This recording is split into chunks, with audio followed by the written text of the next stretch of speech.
أعوذ بالله من الشيطان الرجيم. بسم الله الرحمن الرحيم. قل إن صلاتي ونسكي ومحياي ومماتي لله رب العالمين. الحمد للہ رب العالمین والصلاة والسلام علی سید المرسلین اما بعد۔ ایک بہن سوال کرتی ہیں کہ وہ حدیث جسے جناب ابو ہریرہ رضی اللہ تعالی عنہ اور ام المؤمنین عائشہ رضی اللہ عنہا روایت کرتی ہیں اور امام ابن ماجہ نے اسے اپنی حدیث کی کتاب میں درج کیا ہے، جس کا مفہوم یہ ہے کہ نبی علیہ الصلوۃ والسلام 2 قربانیاں کیا کرتے تھے اور آپ ایک قربانی اپنی امت کی طرف سے کیا کرتے تھے اور دوسری قربانی آپ اپنی طرف سے اور اپنی آل کی طرف سے کیا کرتے تھے۔ تو بہن کہتی ہیں کیا اس سے یہ ثابت نہیں ہوتا کہ میت کی طرف سے قربانی کرنا درست ہے؟ تو گزارش یہ ہے کہ صرف میت کی طرف سے جانور ذبح کرنا قربانی کے طور پہ یہ چیز کسی صحیح سند سے نبی علیہ الصلوۃ والسلام سے ثابت نہیں ہے، اور اس بارے میں جو روایت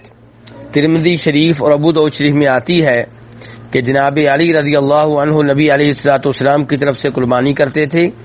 اور ان سے سوال ہوا تو انہوں نے بتایا تھا کہ میں ایسا اس لیے کرتا ہوں کہ نبی علیہ الصلوۃ والسلام نے مجھے اس بات کی وصیت کی تھی۔ تو گزارش یہ ہے کہ وہ روایت ضعیف ہے، نبی صلی اللہ علیہ وسلم سے ثابت نہیں ہے۔ اسی لیے امام عبداللہ ابن مبارک رحمہ اللہ کا یہ کہنا ہے کہ اگر میت کی طرف سے جانور ذبح کرنا ہو تو بطور صدقہ خیرات کیا جائے، بطور قربانی نہیں، کیونکہ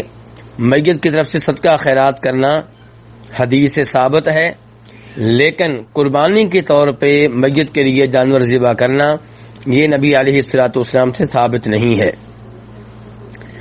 رہی وہ حدیث جسے امام ابن ماجہ نے اپنی کتاب میں درج کیا ہے اور جناب عائشہ اور جناب ابو ہریرہ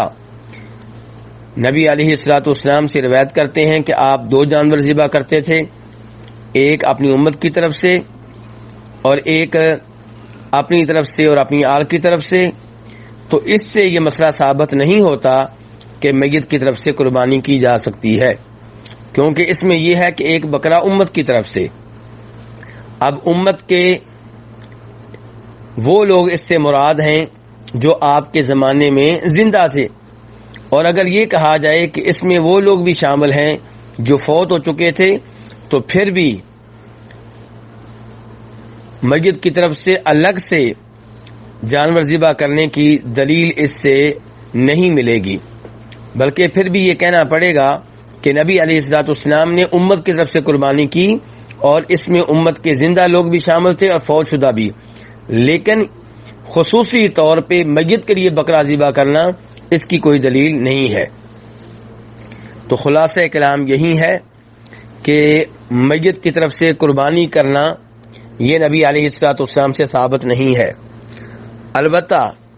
جب ہم لوگ پورے گھر کی طرف سے قربانی کرتے ہیں تو ممکن ہے اس میں وہ لوگ بھی شامل ہو جاتے ہوں جو ہمارے گھر میں فوت ہو چکے ہوتے ہیں۔ اللہ رب العزت سے دعا ہے کہ ہمیں اللہ تعالی نبی علیہ الصلوۃ والسلام کی شریعت پہ چلنے کی توفیق عنایت فرمائے۔